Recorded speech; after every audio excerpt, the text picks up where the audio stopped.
So they say laughter is the best medicine. And apparently onion in a jar is also the best medicine. Do we have to do this? Hello, preparedness people, and welcome back to the Biggs Prep. My name is Cynthia, and today we're going to be canning turkey, and we're also going to be talking about remedies for cold and flu season. Those home remedies that are going to help you recover a little faster, keep your symptoms to a minimum, and keep you out of the hospital, ER, or even just the doctor's office. If you're ready, please support the channel by pressing the like button, and let's go! So it's that time of year again. It is cold and flu season. Each year, approximately 5 to 20% of the American population comes down with some sort of virus. Most people spontaneously recover on their own and don't require any medical intervention at all. However, at least 200,000 of us do require some sort of intervention, including hospitalization, and 12,000 to 60,000 deaths occur every year from the flu, the C-19, or just a really bad cold. Colds don't normally cause serious complications, but they are among the leading reason for doctor visits and missing school or work. I'm not a doctor. I'm a mom and a wife. And you know, I've been around the block a couple times taking care of sick kids and sick husbands and sick myself. I do believe in natural remedies where appropriate. There are times when you're going to need a medical intervention, and I want you to consider what is best for your family when making those kinds of decisions. I'm going to talk today about our top remedies, my top remedies, and the top remedies from the YouTube community on how to lessen the severity of your symptoms and shorten up the duration of your illness. The first one we're going to talk about is hydration. That's something that you can start right now in your own home for zero money. Hydration is super important to the body because it helps us flush toxins and bad things out that don't need to be there anymore.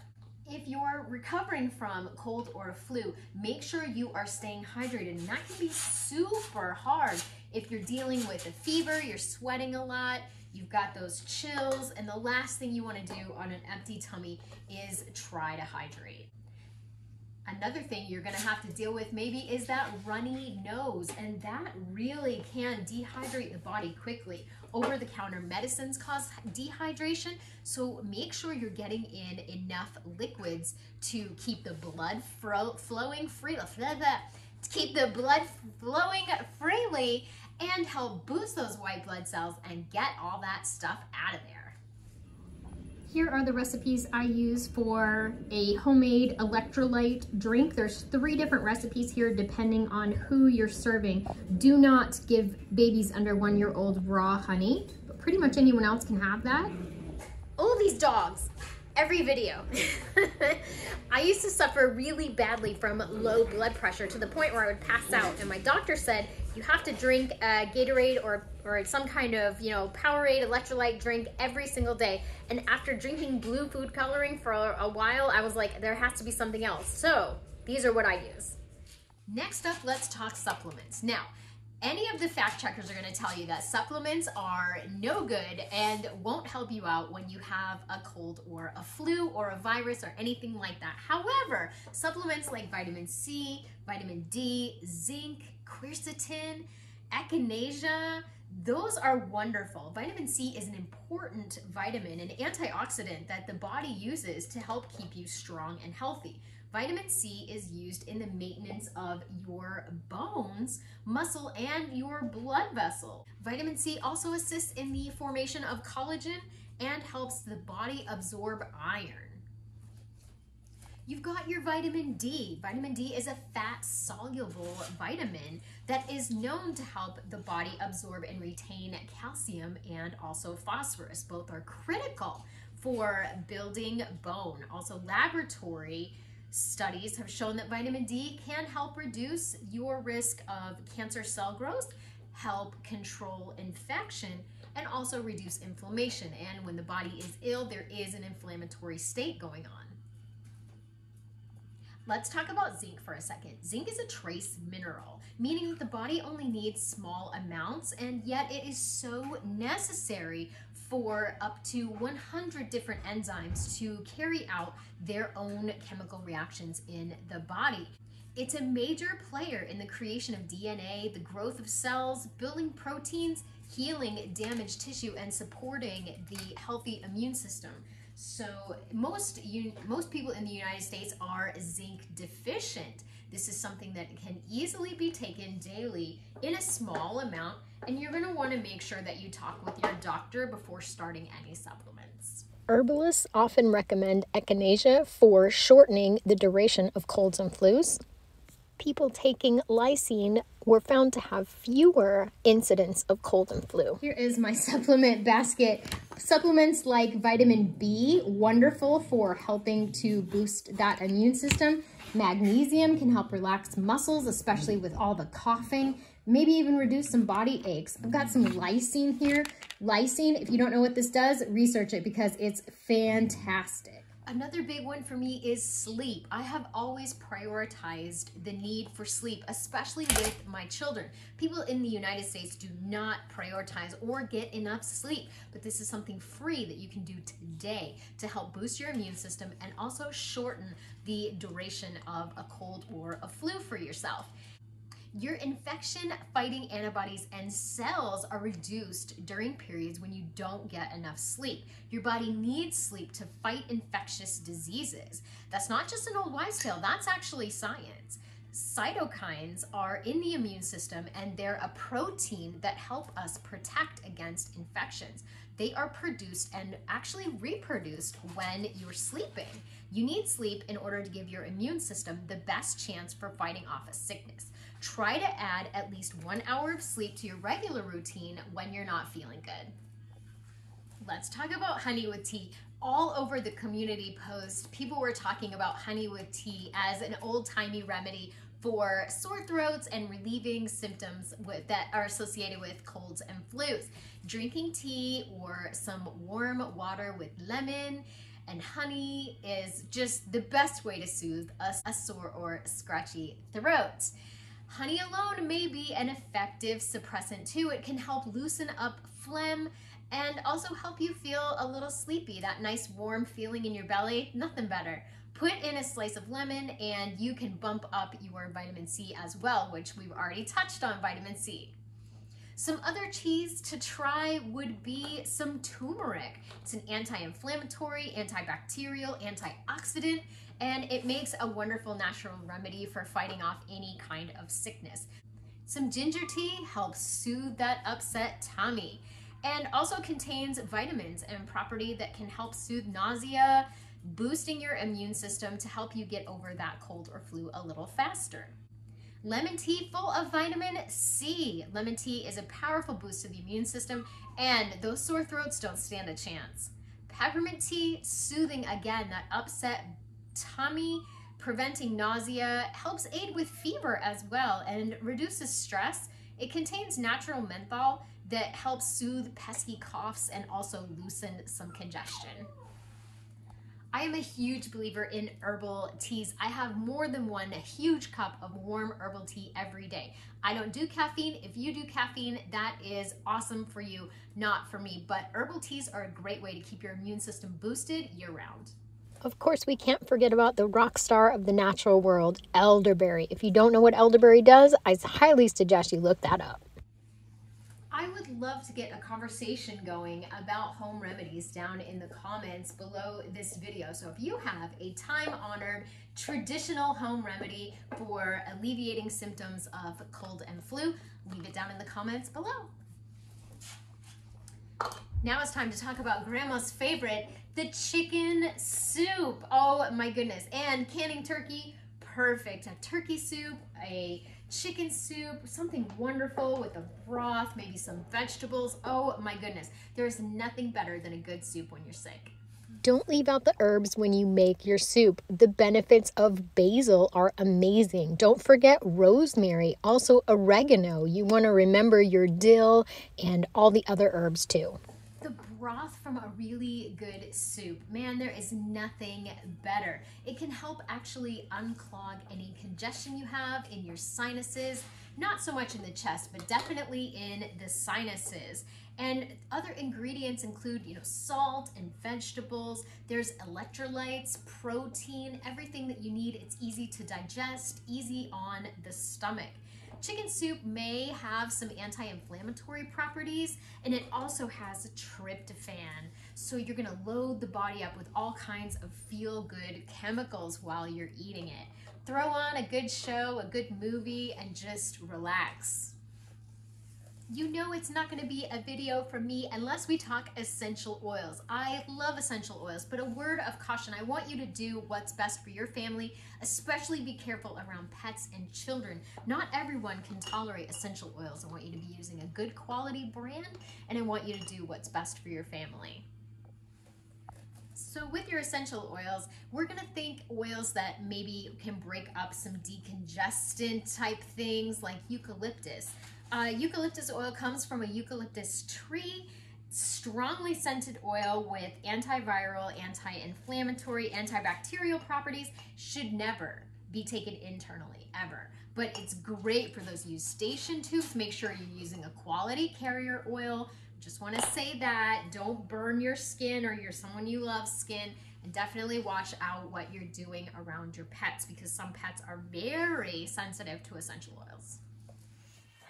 As you can see, I really love essential oils. Here are some of my favorite. This Head Ease, it's a blend. And then bergamot, wonderful for antiviral properties in a bunch of lab tests. In one study, after only 10 minutes of vapor diffused from bergamot oil, it significantly reduced the growth of influenza virus. What's up with that? Then we've got some ginger, we've got some On Guard from doTERRA, we've got lemon, which is one of also my favorite cleaners, kills germs. Breathe, which is a mixture of lavender, eucalyptus, and a bunch of other oils that help you to get rid of congestion. And some Good Sleep. Love this in the diffuser at night. It's one of my faves. We've also got some thyme oil. Use this with caution. Another thing I always keep handy is a little bit of lip balm when I am, under the weather because it can help ease those chapped lips. Yeah. Don't forget about the wonderful benefits of a hot, steamy shower. Got the counter going. A shower obviously is not going to take away your cold and flu. It's not going to make it disappear. However, it can help relieve congestion. It can help get the blood flowing, clear stuffy nasal passages, and it just makes you feel better to come out of the shower all nice and clean, get some comfy jammies on, it puts you in a better mood, and maybe lifts some of that, overall just ugh feeling. And if you want to throw a little essential oil on a washcloth and put it at the bottom of the shower, that can help too. Up next is gargling with salt water. We have pink Himalayan salt and some sea salt here. Salt water can be gargled to relieve a scratchy or sore throat. Ooh, look at that cabinet open. So salt water can also help to loosen the mucus inside of your throat. I know sometimes you just get that itchy, scratchy, gross, coated snot. Bleh.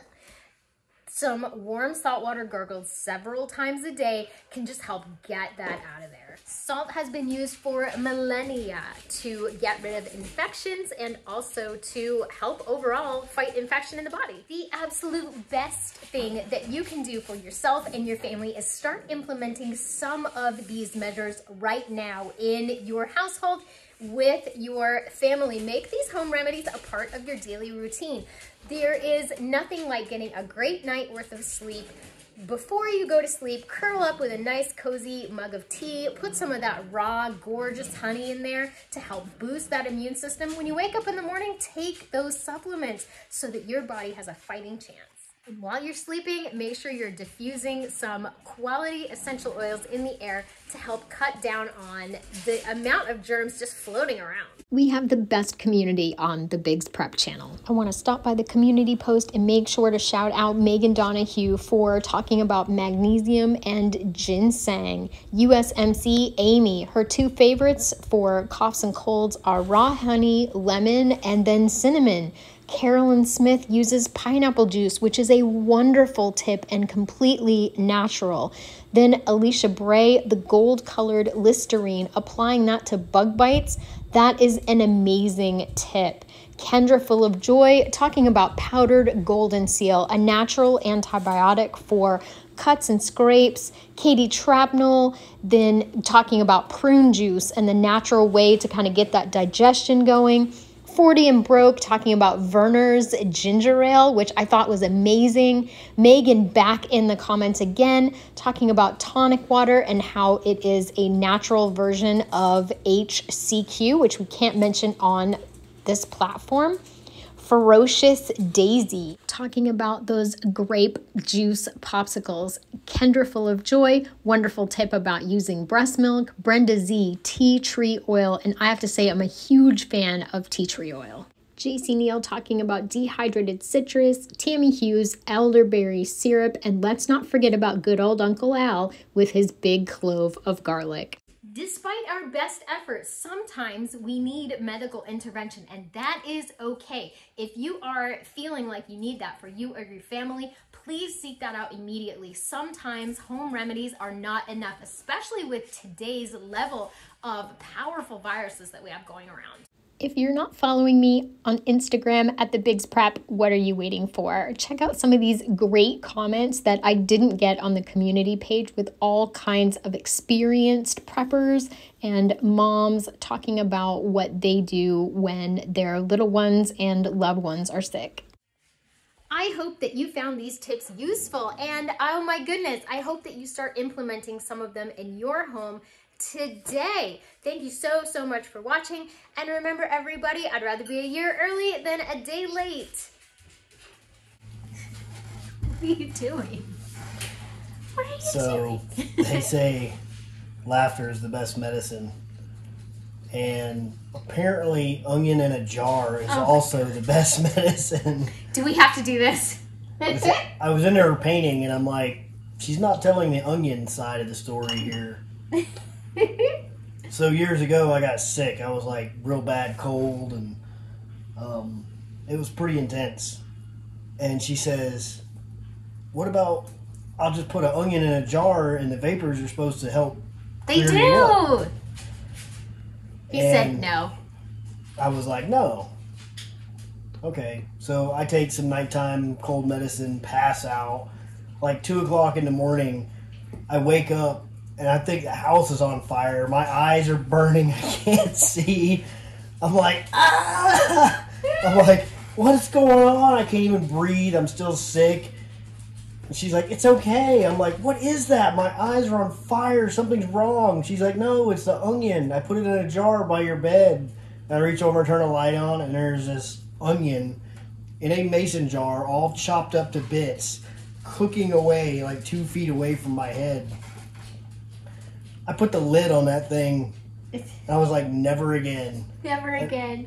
Every time I got sick after that for years, she was like, do I need to put an onion in there? And instantly the sniffles would just go away. Yeah, I would scare the germs from his body. He wouldn't let me put slices of onion on his feet, so I waited till he passed out and then snuck it in. Yeah, it was bad. It wasn't that bad. Yeah, it was bad. The Vietnamese didn't even figure out this kind of torture. Like, it was bad.